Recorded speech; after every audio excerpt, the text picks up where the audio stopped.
You meet her on a bus in Rio, the one heading down to Ipanema, and she catches you struggling with the fare machine and just laughs and pays it for you. You think it's a one-time kindness. It's not. 3 days later, you're still texting her, and she invites you to a little party this weekend. You imagine a backyard barbecue.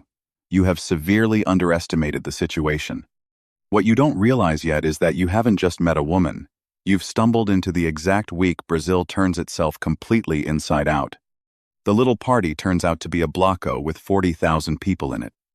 You show up in jeans and a t-shirt like a tourist who's never left an airport. Everyone else is in body paint, feathers, and glitter that will apparently still be in your hair in June. She looks at your outfit and just shakes her head.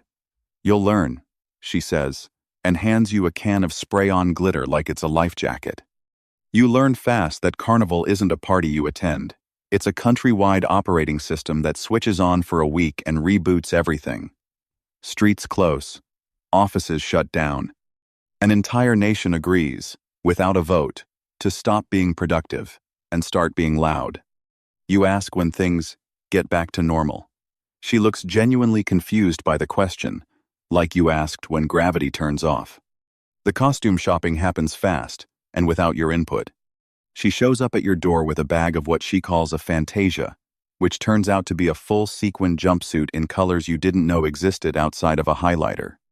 You try to negotiate for something more subtle. She tells you subtle isn't a Carnival value. You wear the jumpsuit. You will wear several more before the week is over. The physical affection catches you off guard immediately. She kisses you hello in front of her friends, her cousin, and a stranger selling caipirinhas out of a cooler, and nobody blinks. Where you're from, public affection gets a quick glance. Here, it's just Tuesday. You start to realize the whole culture runs several degrees warmer than what you're used to, and you either match the temperature or you stand out like a broken air conditioner. Meeting her friend group is its own event. There are 12 of them, and within 10 minutes they've nicknamed you, quizzed you on your dance moves, and decided collectively whether you're worth keeping around. One of her guy friends puts an arm around you and says, in surprisingly good English, "If you hurt her, this whole street will know your face." He's smiling when he says it. You're not sure that makes it better. The dancing is a separate crisis entirely. You've been to weddings. You've done the two-step at a cousin's reception. None of that prepares you for a bateria, a full samba drum corps, hitting a rhythm that seems to physically relocate your hips without your permission. She dances like it's the easiest thing in the world. You dance like a man assembling furniture without instructions. She doesn't laugh at you, exactly. She just takes your hands and says, "Feel it, don't count it. You have been counting your entire life. This is new information." Her mother meets you on day 4, at a family lunch that was supposed to be just quick. It is not quick. It's a 3-hour feast of feijoada, farofa, and a pitcher of caipirinha that never seems to empty no matter how many times it's poured. Her mother asks what you do for work, how long you've known her daughter, and whether you know how to samba, in that exact order, like she's running through a checklist. You answer honestly on all 3. She seems cautiously optimistic.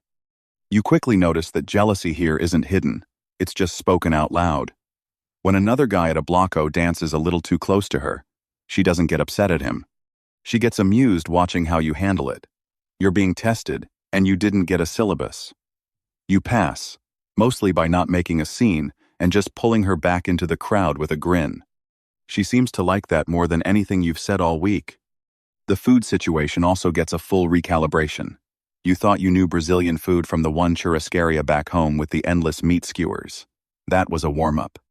Her aunt makes a moqueca, a fish stew simmered in coconut milk and dende oil, that ruins every seafood dish you've ever had. You compliment it. Her aunt says this is basic Sunday cooking, nothing special. You start to suspect nothing special is the highest compliment food can get in this family, and you're going to spend the rest of your life chasing that bar. Your friends back home start noticing the change before you do. You cancel a guy's trip because it overlaps with a video call to Rio. You start using Portuguese words mid-sentence without meaning to, dropping saudade into conversations that don't call for it, and getting blank stares in return. Your buddy asks if you're okay. You tell him you're better than okay. You're just operating on a different frequency now. He doesn't get it. You don't expect him to.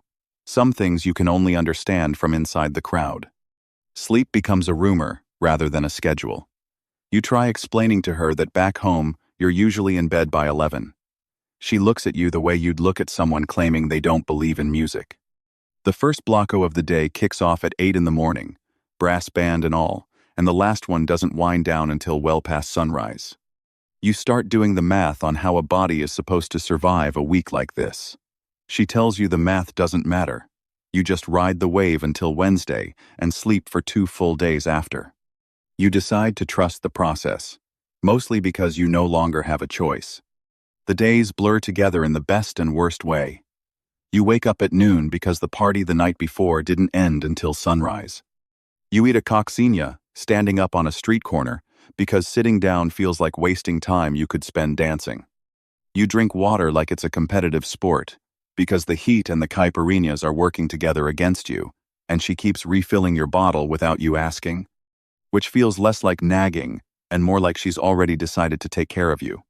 Somewhere around day 5, you stop being the foreign guy at the party and start being her guy at the party. Her friends stop explaining things to you in slow English. They just talk, and you catch about 60% of it, and that's apparently enough now. Someone hands you a drum and shows you a basic rhythm. You're terrible at it. Nobody cares. You're in the circle now, whether you can keep the beat or not. The music never actually stops, it just changes rooms.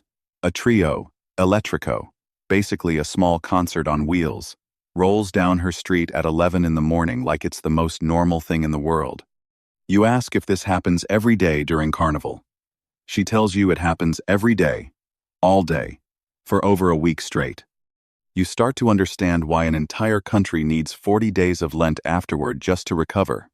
Ash Wednesday arrives, and the switch flips off as suddenly as it flipped on. The streets that were packed with 1 million people the day before are quiet, littered with confetti, glitter, and the occasional abandoned costume piece. She looks exhausted and happy in a way you've never seen on anyone before. You ask what happens now. She says now everyone goes back to real life. At least until next year. You realize you just watched an entire nation collectively let go, and then quietly pick itself back up. The weeks after Carnival are a strange come-down. You're back to your regular schedule, but something in you has been rewired. You catch yourself dancing a little in the kitchen while you make coffee. You crave feijoada on a random Wednesday for no reason. You text her friend group directly now, no longer routing every message through her. She notices, and doesn't say anything, just smiles like she expected this all along.